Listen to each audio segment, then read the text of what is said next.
Yan mga kapatid, magandang hapon po sa inyong lahat, at narito naman po ako at muling magbabalik upang ihatid ng mga panibagong mensahe. Yan, gagamitin natin yung oracle card na ito na i-donate din sa atin ng ating mga masugid na taga-subaybay at regular client ko sa pagtatarot. Yan, pina-avail niya to sa akin at siya mismo ang nag-payment. Yan, parang dinonate niya na rin yung baraha na ito. Yan, marami pong mga nag-donate dito sa akin. Yan, halos lahat yan. Yung mga client na natutuwa sa mga reading ko, yung mga client na gusto talaga akong tulungan sa sa aking pagbablog gamit na mga oracle na ito. Kaya talaga sila, nag-donate sila sa akin ng mga oracle card. Yan po lahat mga kapatid, yung oracle card. Ayan po lahat ng oracle card na sa akin mga kapatid, na i-donate.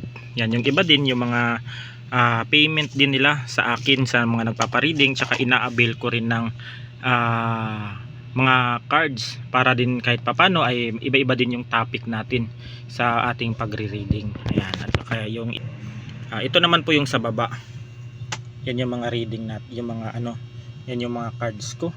Yan sa mga sumusuporta sa akin sa pamamagitan ng pagbablog ko gamit yung oracle card na ito. Ay ako po ay nagpapasalamat sa inyo na kahit papano ay nagdo-donate kayo sa akin, kahit ako lang mismo ang mag-aabil, kayo po yung nag-ano ng payment. Yan, malaki po ang aking pasasalamat sa inyo.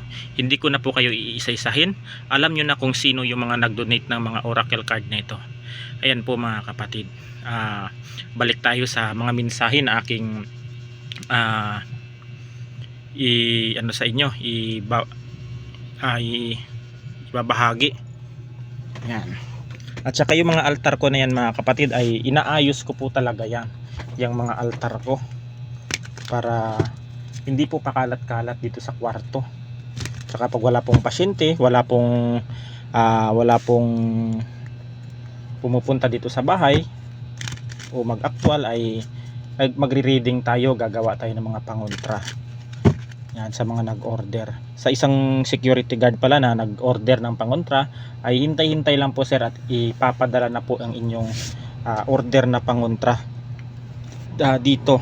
Tapos iba-vlog ko rin naman po yan na patunay na yung pangontra na kinuha mo sa akin o inabil mo ay dumating na. Yan, katayo ng 3. Yan, first time ko siguro itong magamit itong mga oracle na ito. Yan, kukuha lang siguro tayo dito ng 7 baraha. Yan, 1, 2, 3, 4, 5,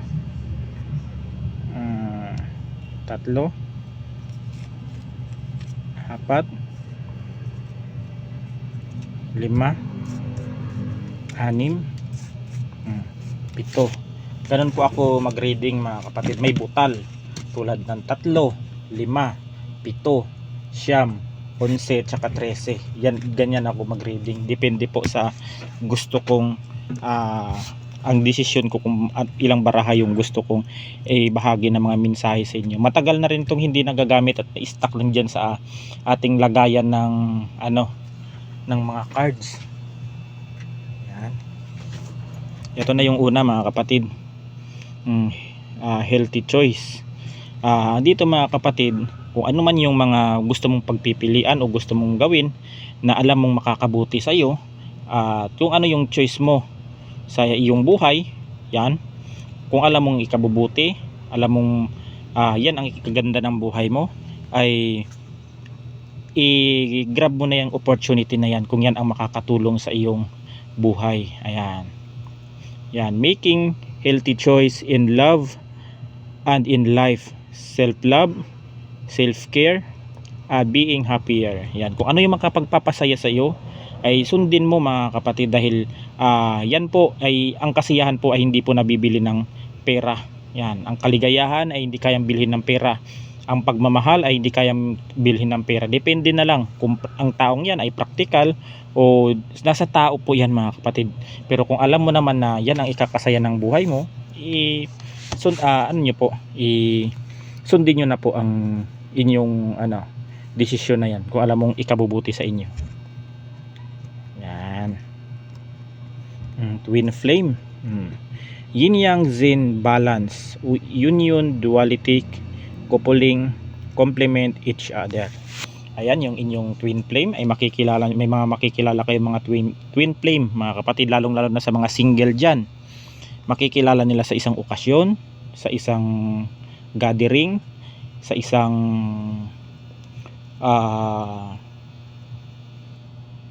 basta sa mga okasyon, mga kapatid. Dyan lahat yan. Merong i-invite ka, makikilala mo itong twin flame mo, magkakaroon kayo ng connection, magkaka-chat kayo, magkakatawagan, at magkakaroon kayo ng malalim na na ugnayan dito ng iyong twin flame na ito. Maaaring maging kaibigan mo ito, o more than friend, o maaaring maging karelasyon mo ito, makikilala mong twin flame. Basta sa social media makikilala mo rin ito. Sa social media makakasalubong mo, o di kaya sa pinuntahan mo na isang lugar, doon mo makikilala itong twin flame mo. Yan. The butterfly, relationship involving to the next phase, healing the inner child growth. Ayan.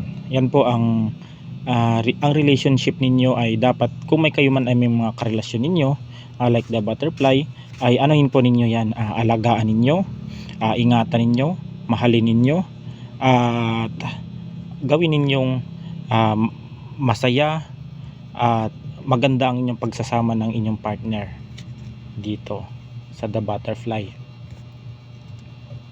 Date, ayan na yung baka ito yung twin flame na mag-aaya sa iyo, o di kaya lumabas kayo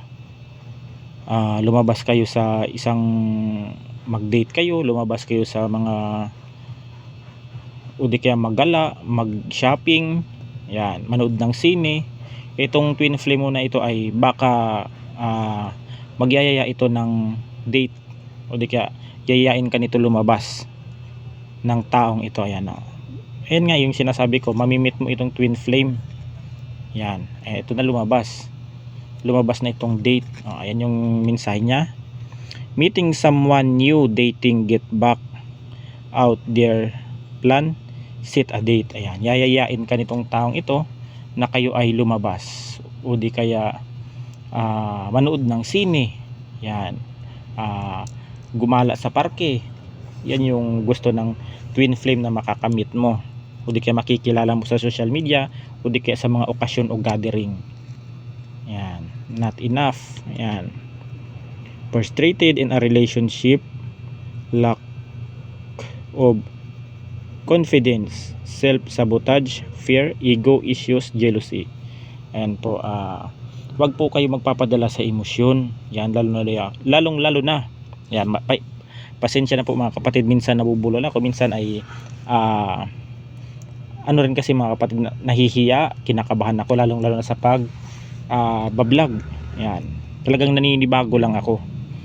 Yan, sa mga issue, yan, sa mga dito, iwasan po ninyo ang emosyon.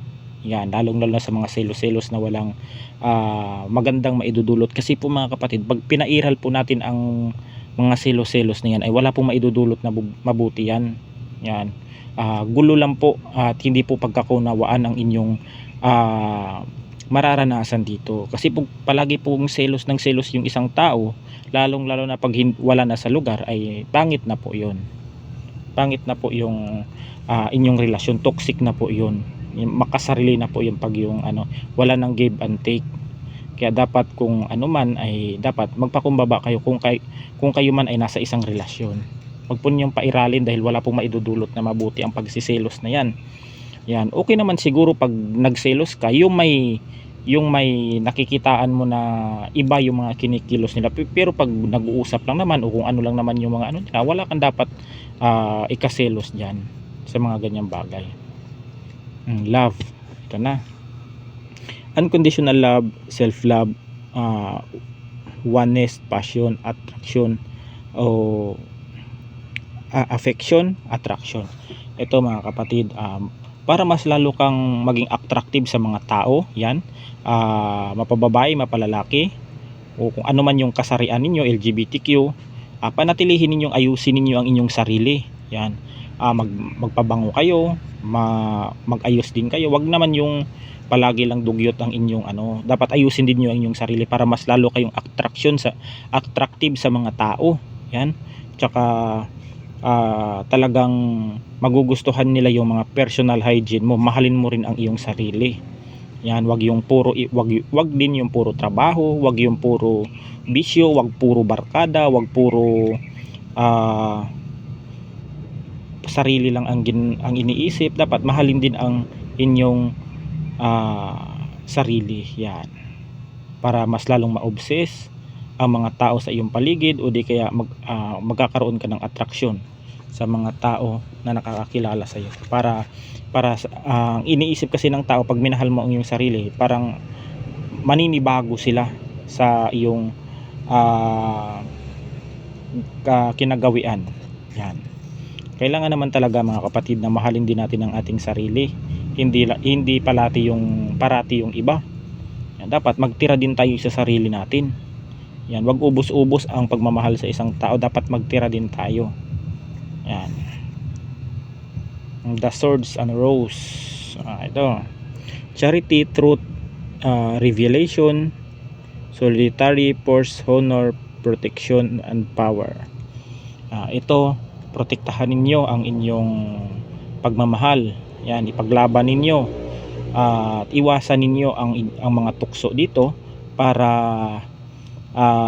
hindi po masira ang inyong relasyon na binuo, pati ang inyong mga pamilya, pati ang mga anak dito ay hindi madamay. Kasi mga kapatid, pag ito ay nasira ang inyong relasyon, apektado po ang inyong mga anak o ang pamilya ninyo. Yan. Ito yung the Swords and Rose. Yan. Kuha pa tayo ng isa, last.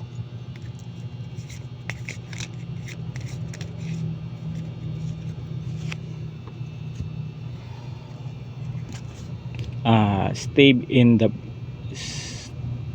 back, heartbreak, pain, separation, dispection, shocking attack. Ayan, kung ano man yung mga masasakit na mga nangyari sa iyo, kung kayo man ay iniwan ng mga dati yung karelasyon, iniwan kayo ng inyong mga napamahal sa inyo yung isang tao, tapos niloko kayo, mag-move on po, mag-move forward po kayo mga kapatid dito. Dahil sa totoo lang mga kapatid, kung hindi ka uusad, kung hindi ka mag-move on sa isang bagay, o patuloy kang mong babalikan yung mga nakaraan mo, tandaan mo mga kapatid, malabo kang sasaya pag patuloy kang bumabalik sa iyong nakaraan. Kaya kung minsan kasi mga kapatid, may mga taong dumadating sa atin para turuan tayo ng leksyon, para maging aral yan sa atin, para maging matatag tayo. Yan, may mga taong dumadating sa atin para turuan ang ating sarili kung paano patatagin. Kaya wag po nating ikulong ang inyong sarili sa nakaraan, dahil hindi ka magiging masaya pag kinukulong mo yung sarili sa nakaraan mo. Yan mga kapatid. Pero itong soulmate mo at saka yung makikilala mo na ito, yan, yung taong ito, yan mga kapatid. At hanggang dito na lang, at God bless us all. Ingat po tayo palagi. Bye bye.